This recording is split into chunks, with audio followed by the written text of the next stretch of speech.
Hello, and welcome back to Fairy Tales of Rhetorical Theorists. I'm your host, Rachel Brown, and today we will be studying the Cinderella story of Petrus Ramus.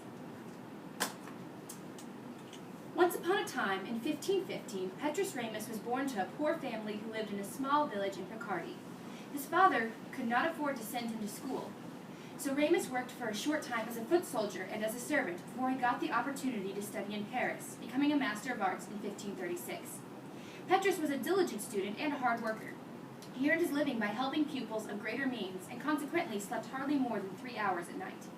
According to his friend and colleague, Ramus's academic career began with a public disputation in 1536, where he defended the thesis that everything Aristotle said was false.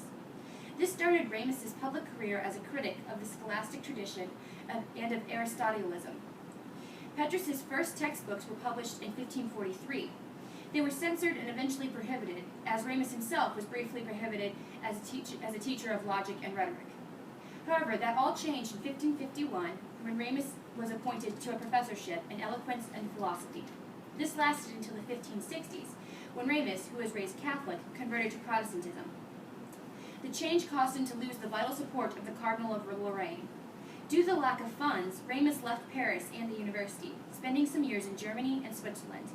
He then returned to Paris to his original position in 1570, but without regaining his right to teach, he could no longer deliver lectures. Ramus was an extremely controversial figure.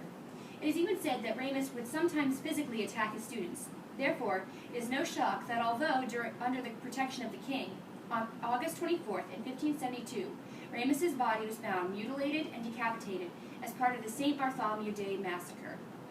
We must all learn from Petrus Ramus, for just like Cinderella, Ramus went from poor servant to respected theorist and professor. However, it did not happen from a wish from a fairy godmother, but by hard work and dedication. So I wish you the dedication to work hard and succeed, just like Petrus Ramus. Farewell and good night.